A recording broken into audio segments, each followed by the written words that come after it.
बेटियों पे इतना अच्छी बात है, पर एक सीमा तक ही। अच्छे कॉलेज में पढ़ाना जरूरी है, अच्छा जॉब लगना गर्व की बात है, अच्छा पैकेज मेहनत का फल है, सुंदर दिखना प्रकृति का तोहफा है। पर सिर्फ इतना ही पूरी सक्सेस नहीं होती। जिंदगी का असली एग्जाम ऑफिस के बोर्ड रूम में नहीं, घर के ड्राइंग रूम में होता है। बेटियों को सिर्फ इंडिपेंडेंट नहीं, रिस्पॉन्सिबल और संवेदनशील बनाना ही जरूरी है। रिश्तों में आना जाना कैसे होता है, बात कैसे रखी जाती है ईगो के बिना, गुस्सा आए तो रुकना कैसे है, लेट गो करना कमजोरी नहीं है, अपने और दूसरों के इमोशंस का सम्मान करना, ये सब स्कूल के सिलेबस में नहीं आता। ये माँ बाप ही सिखाते हैं। कभी कभी हम ना बेटियों की सुंदरता, कॉन्फिडेंस और पैकेज पे इतना इतरा जाते हैं कि हम भूल जाते हैं कि क्या हमने उन्हें घर परिवार में इन्वॉल्व होना सिखाया है। अगर बीज ही सिर्फ ईगो का बोया है तो रिश्तों का पेड़ फल कैसे देगा। आजकल एक और आदत बढ़ती जा रही है, खुद ही के परिवार के फंक्शन से दूर रहना। शादी हो, पूजा हो, बर्थडे हो या साथ बैठना हो, बहाना सिंपल है, मुझे पर्सनली इनवाइट नहीं किया, मुझे डायरेक्टली बोला ही नहीं, मुझे एक बार ही बोला। और धीरे धीरे ईगो को सेल्फ रिस्पेक्ट का नाम दे दिया जाता है। परिवार, स्पेशली इमीडिएट फर्स्ट रिलेशन, कोई इवेंट कंपनी नहीं है। परिवार फॉर्मल इन्विटेशन सिस्टम पे नहीं चलता, वो प्यार, फ्लेक्सिबिलिटी और समझ पे चलता है।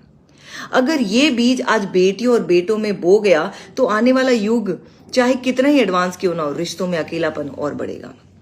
पैसा जरूरी है, पर धरती से जुड़ा रहना उससे भी ज्यादा। सनातन सिर्फ पूजा नहीं सिखाता, वो संतुलन सिखाता है। परिवार सिर्फ एड्रेस नहीं है, एंकर होता है। आजकल के बच्चे परिवार को एयरपोर्ट की अटेंडेंस जैसे देखते हैं, आए, मिले और गए। पर परिवार तो वो जगह है जहां रुका भी जाता है। और हाँ, ये सिर्फ बेटियों की बात नहीं है, ये बात उतनी ही सच है बेटों के लिए भी। खासकर जब हम प्यार से उन्हें बोल देते लाई छोरा, लाई छोरा।